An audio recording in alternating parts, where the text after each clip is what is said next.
จะหาสิ่งที่เป็นของตน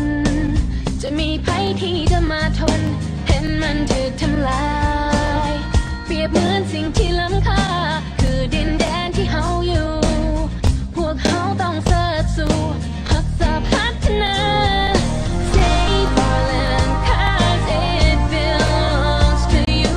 Take a stand make it right from wrong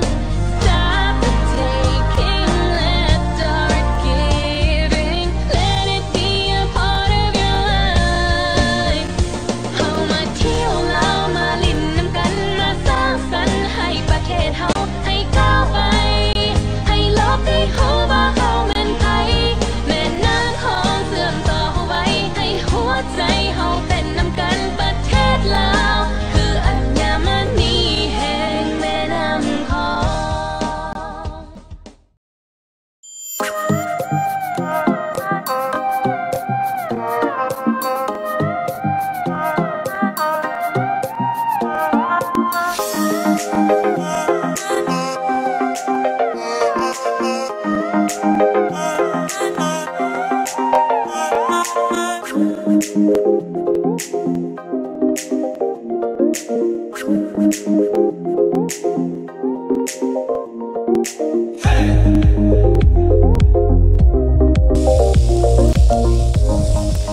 สวัสดีท่านผู้ชมต้อนรับทุกท่านเข้าสู่รายการเที่ยวแดนเมืองเสียงมาพบกันเป็นประจำในทุกๆอาทิตย์เวลาดีๆแบบนี้กับข้าพเจ้านำพาท่านเที่ยวไปทุกที่ในสถานที่ท่องเที่ยวต่างๆอยู่ภายในแขวงเสียงขวางในอาทิตย์นี้ทางทีมงานของพวกเราก็พาท่านมาที่เมืองหนองเฮ็ดเมื่อเว้าถึงเมืองหนองเฮ็ดแล้วเนาะก็เป็นเมืองหนึ่งที่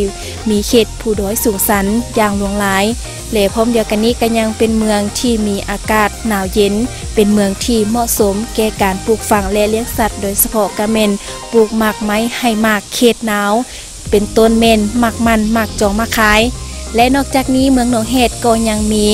อาหารการกินหลายๆประเภทเป็นต้นกระเมนหน่อไม้ฝรั่งหมากเพชรดินเนาะที่เป็นเอกลักษณ์เฉพาะของเมืองหนองเฮ็ดและมื้อนี้พาท่านมาฮู้จักกับสถานที่ท่องเที่ยวทางด้านธรรมชาติติดพันกับบูฮานวรรณคดีนั่นก็คือแหล่งท่องเที่ยวหอยตีนม้ามณีกาบนั่นเองเนาะท่านผู้ชมซึ่งว่าหอยตีนม้ามณีกาบนี้จะเป็นชื่อม้าของบ้านแก้วประตูซึ่งสถานที่ท่องเที่ยวแห่งนี้เนาะตั้งอยู่บ้านแก้วประตูเมืองหนองเฮ็ดแขวงเสียงขวางเมื่อก่อนเพิ่นจะเอิ้นว่าบ้านปะเลาและชื่อม้าของบ้านแก้วประตูในปัจจุบันนี้ก็ย้อนว่าเพิ่นมาเห็นหอยตีนม้ามณีกาบอยู่สถานที่ท่องเที่ยวแห่งนี้เมื่อเว้าถึงหอยตีนม้ามณีกาบเนาะถือว่ามีประวัติความเป็นม้าทางด้านบูหันวรรณคดีอันยืดเยื้อยาวนานเนาะท่านผู้ชมเป็นต้นเนาะทางทีมงานของพวกเราจะหยิบยกส่วนใดส่วนหนึ่งมาเสนอให้กับท่านได้รับรู้นำกันเป็นต้นก็คือเรื่องเล่าความเป็นมาของหอยตีนม้ามณีกาบเนาะในสมัยก่อนเนาะบ่ว่าจะเป็นขนสัตว์เทวบุตรเทวดาหรือว่าจะเป็นสัตว์สาวัตสิ่งต่างๆจะรู้ภาษากันหมดเนาะในสมัยก่อนเพิ่นจะมีพลังวังชามีฤทธิ์มีเดชฉะนั้นเทวบุตรเทวดาอยู่เบื้องเถิงเนาะจึงส่งผัวเมียคู่หนึ่งลงมาสร้างเมืองลุ่มโดยขี่ม้ามณีกาบลงมาเมื่อมาถึงเมืองลุ่มแล้วสั่งสินไซเนาะเมื่อเว้าเรื่องสั่งสินไซแล้วหลายๆคนก็อาจจะรู้จักอยู่ในเรื่องบูหานวรรณคดีหลายๆคนก็จะได้เรียนรู้กันแล้วสั่งสินไซเลยบ่เห็นดีจะให้สองผัวเมียคู่นี้ลงมาสร้างอยู่เมืองลุ่มหลังจากนั้นสั่งสินไซเนาะก็ได้ไล่ฆ่าสองผัวเมียคู่นี้แล้วสองผัวเมียคู่นี้มาฮอดสถานที่แห่งนี้เนาะเลยว่าได้ขี่ม้าลงมาแล้วม้าก็จะมายืนอยู่นี่เนาะเพราะว่าปัจจุบันนี้ก็จะเห็นห้องหอยม้าสองตัวนี้อยู่ในสถานที่ท่องเที่ยวแห่งนี้หลังจากนั้นสั่งสินไซเลยซอกบ่เห็นสองผัวเมียคู่นี้ว่าสองผัวเมียคู่นี้ไปอยู่ทางเลิกกันเลยว่านำบ่ได้เลยเนาะฉะนั้นจึงมีห้องหอยของตีนม้ามณีกาบอยู่แห่งนี้ตามบูหานวรรณคดีเนาะผู้เฒ่าผู้แก่ในสมัยก่อนเพิ่นก็เล่าสืบปากต่อปากกันมาจนมาถึงปัจจุบันนี้และปัจจุบันนี้สถานที่ท่องเที่ยวแห่งนี้เนาะตั้งอยู่บ้านแก้วประตูเมืองหนองเฮ็ดแขวงเสียงขวางซึ่งว่ารายละเอียดจะเป็นแนวใดนั้นเฮาไปฮู้รับชมพร้อมๆกันเลย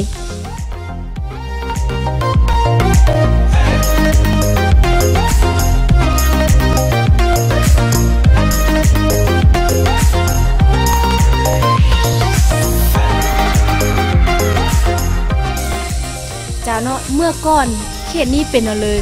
จึงว่ามีหอยตีนม้าอยู่นี่เขตนี้มันทำอิฐมันภูผานี่ติดเดียวภูผานี่ติดเดียวแล้วมันนี่ก็ฟางนี่ติดเดียวฝ้ายนี่สองฝ้ายนี่ติดเดียวเจ้าแล้วมันหลังจากนั้นเนาะมันก็จั่วกับมันดาวน้าหันจะเป็นหัวเมียที่ขี่ม้าลงมาแล้วมันใส่สินใส่ไล่ค้าแล้วมันส่งผัวเมียนั่นจึงเอาเสียนเนาะซับใส่ผ่าตัวนี้ให้มีห้อยเป็นอันนี้มีผ่าตัวนี้เป็นมีห้อยแล้วหลังจากนั้นสองคนจึงเข้ามาแล้วใส่สินใส่พันไล่ค้าเนาะแล้วมันจึงเอาส่งมือสตินจวดสิเดียวนี่เอิ้นว่าเมื่อก่อนนี่ผ่านี่จะติดจอดกันเลยติดจอดกันเลยบ่มีไผย่านไปได้เจ้าหลังจากนั้นสองผัวเมียนั้นเลยว่าใช้เสียมคุดเจ้ามันแล้วใช้เสียมคุดเอาแล้วมันสองผัวเมียจะว่าสอบบนลิ้งเจ้าบนลิ้งเจ้าแล้วผ่านี่ซื้อผ่าเลยเขาเอิ้นว่าผ่าแค่ผ่าที่ว่าแค่ที่สุดเขาเอิ้นว่าผ่าแค่ผ่าแค่ผ่าแค่ผักแค่นั่นแหละผักแค่แล้วหลังจากคุดมาเฮาแล้วหลังจากเมื่อก่อนนะจะติดกันเนาะหลังจากสองพ่อแม่นั้นมาคุดมันจะเป็นประตูลงมาเลยมีประตูลงมาเนาะหลังจากที่มีประตูลงมาประตูลงมาแล้วเขาจะเอิ้นว่าเกี่ยวประตูอันนี้จะเป็นชื่อของบ้านเนาะเป็นชื่อของบ้านที่มาของชื่อบ้านเอิ้นว่าบ้านเกี่ยวประตูเนาะบ้านเกี่ยวประตูเจ้าแล้วเขาลงไปนี่จะไปสอดกับอันนี้มีทุ่งนาอยู่รุ่นอันนี้มีทุ่งนาอยู่รุ่นเพราะว่าบ้านแก้วประตูนี่มันเขาอาศัยอาศัยเฮ็ดให้ทางนี้ทางในเฮ็ดนาเฮ็ดให้ทางนี้แล้วก็ทางนี้ก็ไปซอบอยู่บ้านประจักษ์คือ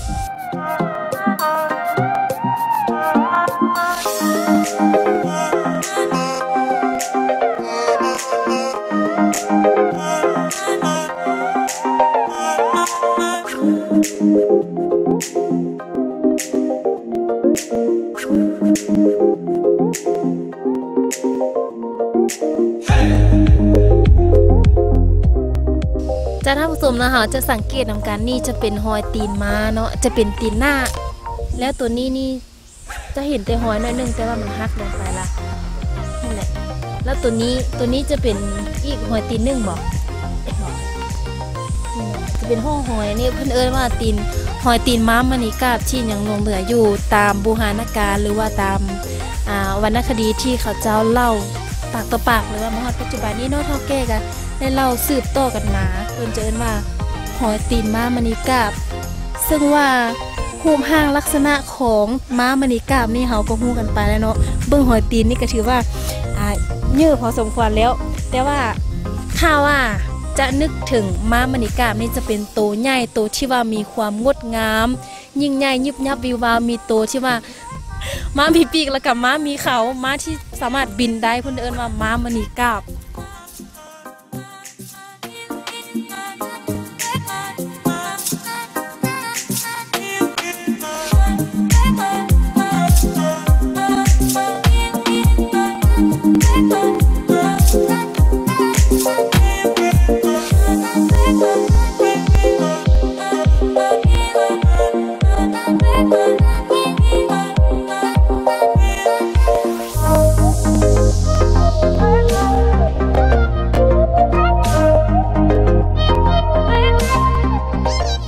ท่านผู้ชมที่ท่านรับชมผ่านไปแล้วนะเนาะก็เมนประวัติความเป็นม้า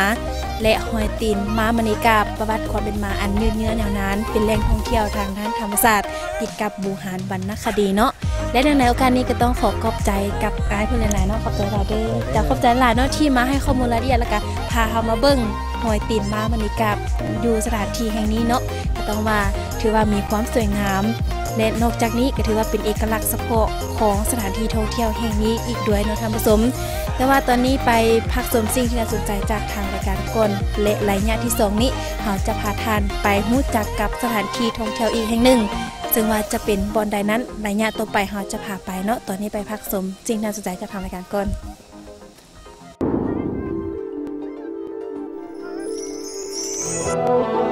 ประเทศลาวเป็นดินแดนที่สวยงามอุดมสมบูรณ์ไปด้วยธรรมชาติที่หลากหลาย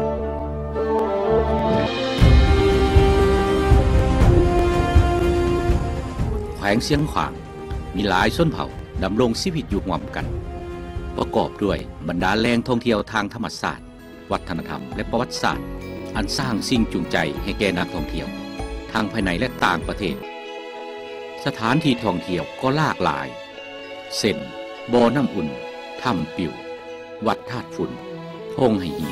เป็นสถานที่ท่องเที่ยวอันสำคัญเมื่อย่างเข้าไปท่านจะรู้สึก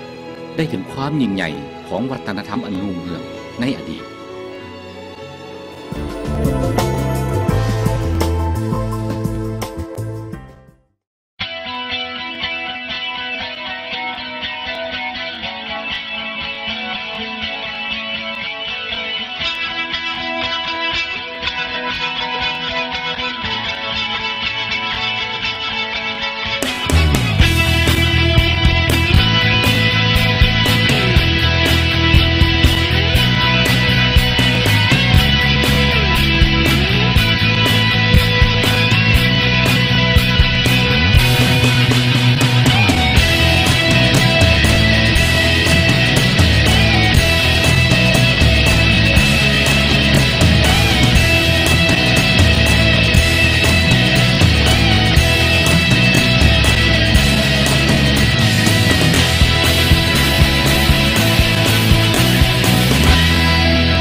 เจ้าท่านผู้ชมเนาะดังที่เสนอไปตอนเมื่อกี้แล้วว่าทางทีมงานของพวกเราจะพาท่านมาฮู้จักกับอีกสถานที่ท่องเที่ยวอีกแห่งหนึ่งเนาะตอนนี้เฮามาฮอดแล้วนั่นก็คือ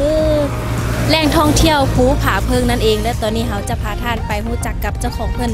ซึ่งว่าเพิ่นจะมาให้ข้อมูลรายละเอียดเกี่ยวกับสถานที่ท่องเที่ยวทางด้านธรรมศาสตร์แห่งนี้ว่าจะมีที่ไปที่มาจะเพิ่นจะมีการบริการหรือว่ามีการท่องเที่ยวอย่างใดฉะนั้นเฮาไปพบกับเพิ่นกันเลย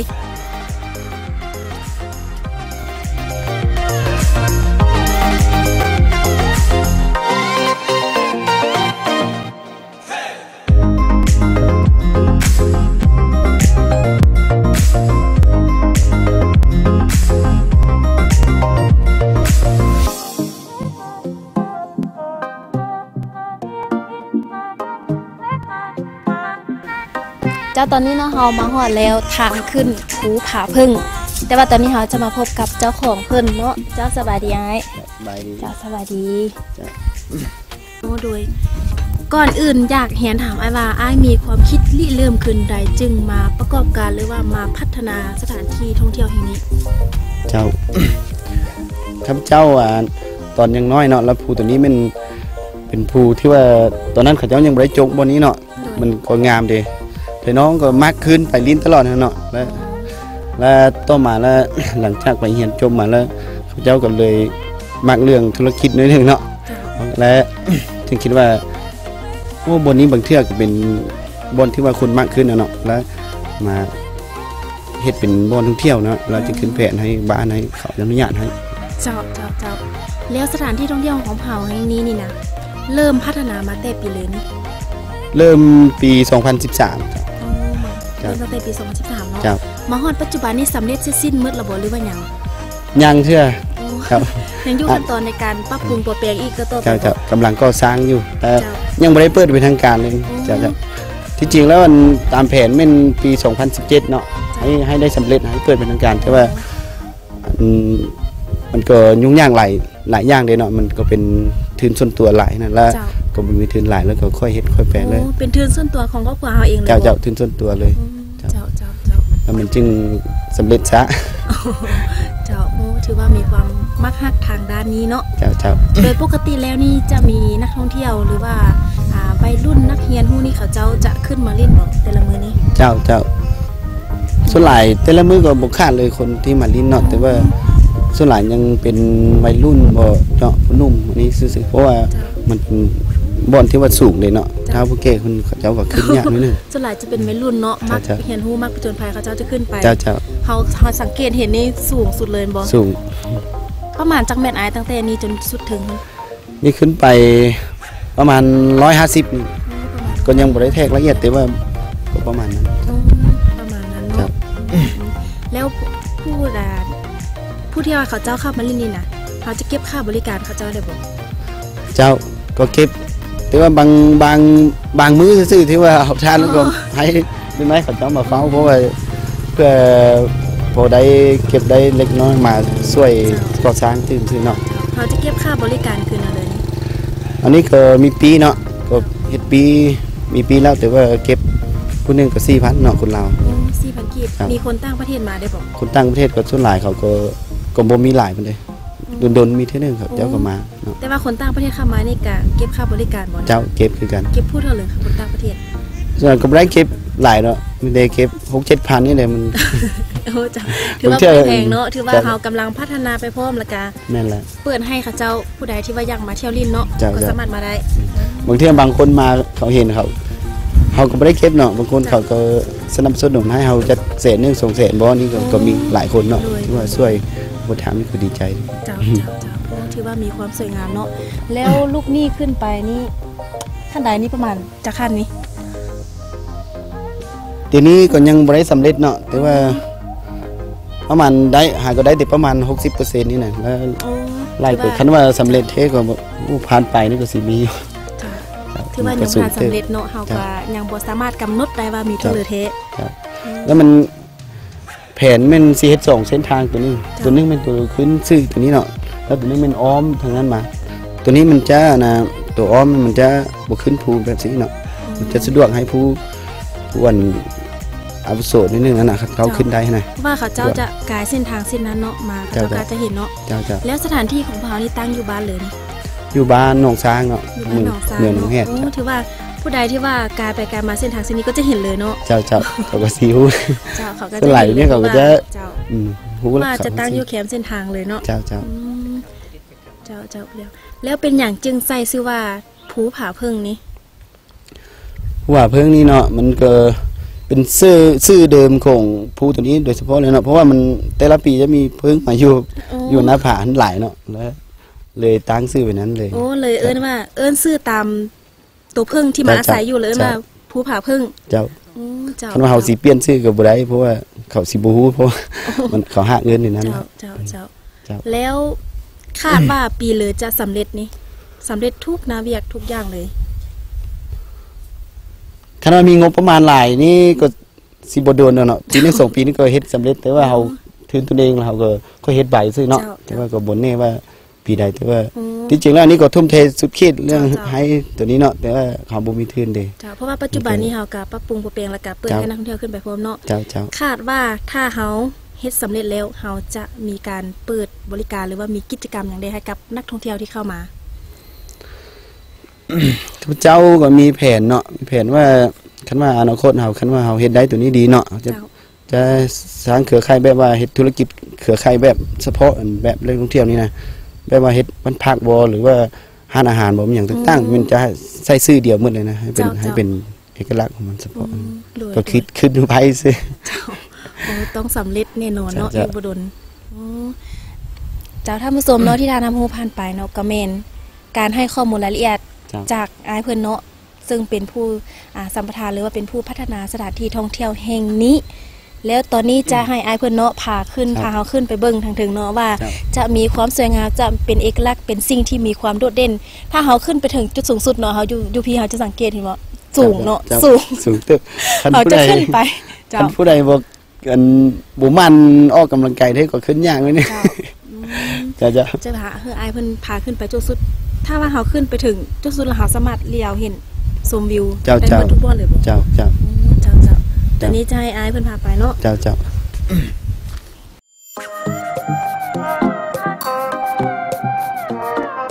ตามแผนนะของอ้ายเนาะอ้ายก็ว่าสิเฮ็ดคันจับตัวนี้เพื่อตามคันใดตัวนี้น่ะให้สุดถึงเพราะว่ามันเวลาเฮาขึ้นเฮาเมื่อยก็จับอันนี้ไปเนาะคันบ่มีนี่ก็อันที่2มันก็ป้องกันเนาะบางคน เขาขี้ดื้อ โอ้ตัวนี้ถือว่าหาเก่าเฮ็ดมาฮอดนี่วะ เจ้าหาตัวเห็ดแล้วมีบางจุดที่พวกไม้ตัวนี้เป็นไม้เนื้อแข็งเนาะเอาใช้ไม้ธรรมดาไว้เพราะมันคุ้มดุอันนี้ก็นี่เปลี่ยนสีเห็ดมืดเลยบางเที่ยวก็สีไซส์เล็ก ตัวนี้นี่มันสายจ้องเลยล่ะ ใส่นาเฮาดึงสีมังเนาะอย่างต่างๆแล้วมันขึ้นไปตามสายตัวนี้เฮาบ่ได้เงี้ยวเอา ใช้แรงงานคนบ่หรือว่าใช้จักร ใส่จักรเอาใส่ไก่โอเคมีเด็กคนหนึ่งครับอยู่ถึงคนหนึ่งเฮามาฮอดจุดนี้เฮามาฮอดจุดนี้เป็นจุดที่2อันวาย เจ้าอ๋อพอดีเป็นจุด2 พอดีเมื่อ เฮาสังเกตเห็นอะนะตูบเนาะตูบแต่ละบอนนี่เวลาสร้างตูบนี่นะได้แบกขึ้นมาเลยบ่หรือว่า ตู้นี้บ่ได้เบรกมีแต่ว่าเฮามีแต่เอาไดให้มันดึงตามสายการขึ้นมาตลอด เจ้า บนหนึ่งจุดหนึ่งก็อยู่นี้ เจ้า ดึงนี้มาแล้วก็จับมาให้เลย เฮามานี่จะเป็นเห็น2เส้นทางเนาะ เจ้า เส้นทางตัวนี้นี่ไปทางเลยนี่ ตัวนี้ก็ขึ้นภูคือกันเนาะแต่ว่าแผนว่าสีเฮ็ดตัวนี้นะเพื่อให้ผู้ที่ว่าเราบ่มักความสูงได้นะเราย่างไปทางนี้ สำหรับผู้อาวุโสได้เนาะผู้ใดที่ว่าขึ้นภูบ่ได้ไว้เนาะสามารถมาทางนี้ได้เจ้าทางนี้บ่ได้ขึ้นภูนะมีแต่ปลอดภัยขึ้น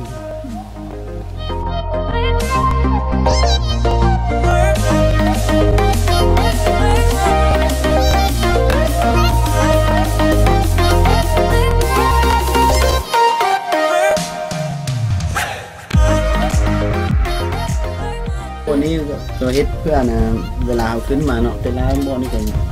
มีเงินตู้นี้เนาะเพราะว่าเฮาขึ้นมาแต่ลุ่มเนาะเฮาเมื่อยแล้วก็นั่งพักผ่อน เมื่อยแล้วก็มีบ่อนพักผ่อนแล้วก็ย่างไปต่อเจ้า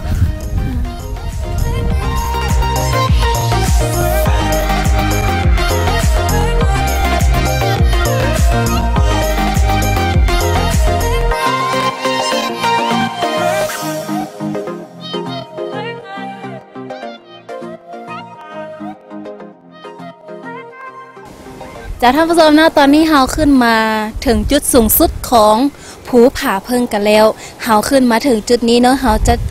เห็นภาพวิวที่ว่ามีความสวยงามและเห็นเส้นทางยาวเหยียดเนาะเส้นทางเส้นนี้ก็คือเส้นทางเลข7ที่มาแต่ผลสวรรค์ซึ่งว่าสถานที่ท่องเที่ยวนี้ตั้งอยู่บ้านหนองซางและก็ตั้งอยู่ใกล้กับเส้นทางเลข7กันเลยผู้ใดที่ว่ากายไปกายมาเส้นทางแห่งนี้ก็จะสังเกตเห็นผาแห่งนี้ตั้งอยู่กับ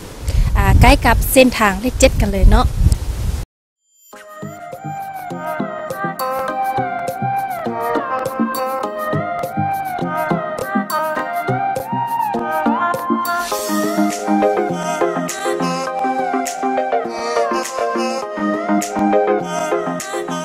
เจ้าตอนนี้เฮาขึ้นมาฮอดแล้วเนาะจุดสูงสุดของภูผาเพิง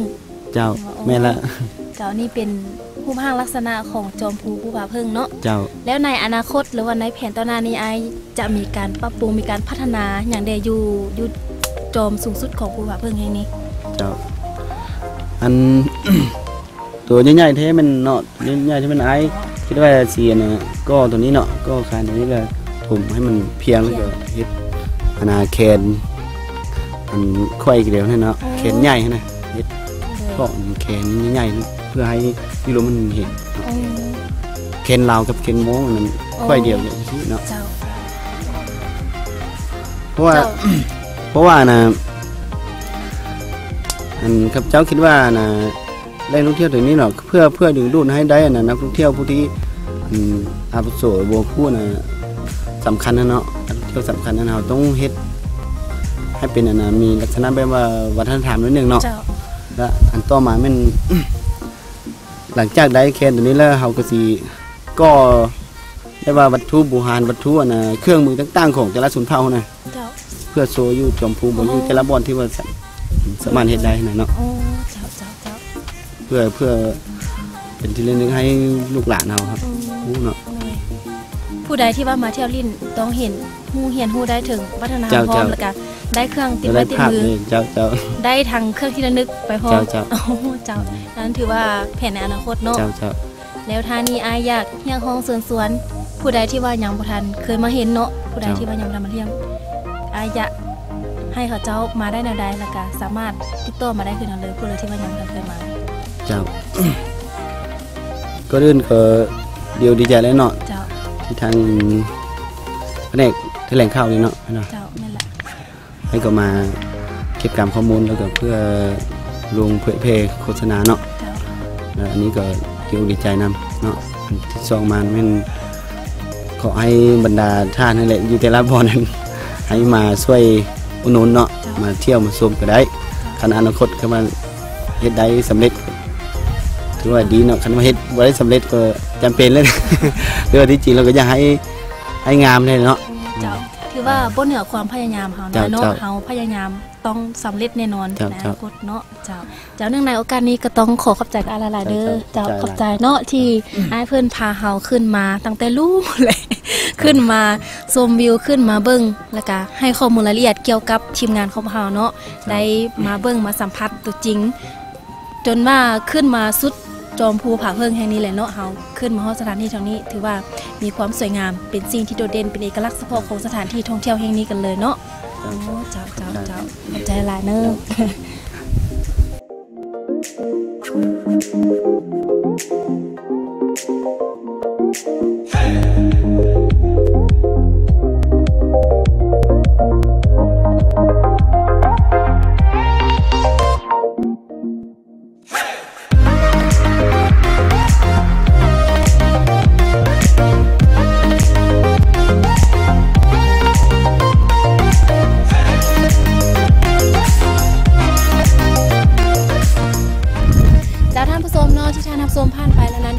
ความสวยงามสิ่งที่เป็นเอกลักษณ์เฉพาะสิ่งที่มีความโดดเด่นสิ่งที่ธรรมชาติฟันแต่งขึ้นมาของสถานที่ท่องเที่ยว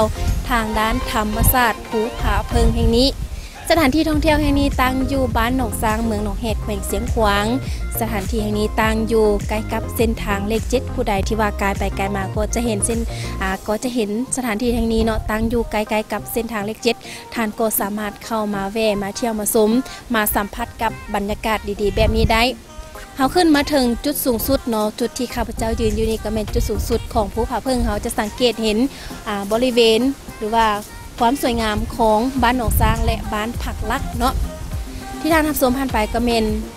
ข้อมูลข่าวสารหรือว่าความสวยงามของสถานที่ท่องเที่ยวนี้ท่านใดที่ว่ายังบ่ทันเคยมาเห็นยังบ่ทันมาลิ้นยังบ่ทันมาเที่ยวยังบ่ทันมาสัมผัสแนะนำให้มาเลยเนาะถ้าเฮาลุกจากตัวเมืองหนองเห็ดมาก็4กิโลเมตรถ้าเฮาลุกจากตัวเมืองพลสมานมาฮอดสถานที่ท่องเที่ยวนี้113กิโลเมตรเนาะและสถานที่ท่องเที่ยวแห่งนี้ก็ยังมีเส้นทางเข้าไปบ้านแก้วประตูซึ่งเป็นแหล่งท่องเที่ยวทางด้านธรรมชาติหอยตีนม้ามณีกาบที่ทางรายการของเฮาแนะนำหรือว่านำเสนอให้กับท่านได้ติดตามรับเบิ่งรับชมในระยะต้นของทางรายการเนาะถ้าเฮาลุกจากเส้นทางเลข7นี้เข้าไปหาบ้านแก้วประตูก็8กิโลเมตรเท่านั้นท่านก็สามารถมาลิ้นมาเที่ยวมาชมได้ในสถานที่ท่องเที่ยวต่างๆที่มีความสวยงามที่มีเอกลักษณ์เฉพาะมีสิ่งที่โดดเด่นแตกต่างกันไปในสถานที่ท่องเที่ยวแห่งใดแห่งหนึ่งก็จะมีความสวยงามที่แตกต่างกันไปน่าจับอกจับใจท่านใดที่ว่ายังบ่ทันเคยมาเนาะก็สามารถมาได้แนะนำมาได้เลยสถานที่ก็ถือว่ามีความสวยงามแท้ๆเลยเนาะแนะนำกันเข้ามาถ้าว่ามาแล้วบ่ผิดหวังแน่นอนเลยเนาะท่านผู้ชมและดำเนินมาที่เวลาทางรายการของเราก็ใกล้จะหมดลงแล้วขอบใจทุกท่านที่ให้เกียรติติดตามรับชมในอาทิตย์ต่อไปเนาะทางทีมงานของเราจะพาท่านนั้นไปรู้จักกับสถานที่ท่องเที่ยวอยู่เมืองใดต้องติดตามในอาทิตย์ต่อไปทางโทรภาพท้องถิ่นแขวงเสียงขวางออกอากาศทุกๆวันเสาร์เนาะแต่ละอาทิตย์และท่านสามารถติดตามรับชมรายการของเราย้อนหลังได้ที่ทางเพจ Facebook พิมพ์คำว่ารายการเที่ยวเด่นเมืองเสียงก่อนจะจากกันไปก็ต้องขอขอบใจกับอายเพิ่นเนาะอยู่ทางโครงการแถลงข่าววัฒนธรรมและท่องเที่ยวเมืองหนองเห็ดที่นำพาทีมงานของเฮามาเบิ่งแหล่งท่องเที่ยวและก็ให้ข้อมูลข่าวสารทางด้านการท่องเที่ยวเนาะในพิเศษก็ต้องขอขอบใจอายเพิ่นที่แนะนำมาสถานที่มีความสวยงามแห่งนี้และสำหรับมื้อนี้ผู้ดำเนินรายการพร้อมกับทีมงานรายการเที่ยวเด่นเมืองเสียงก็ต้องขอลาท่านผู้ชมไปก่อนสบายดี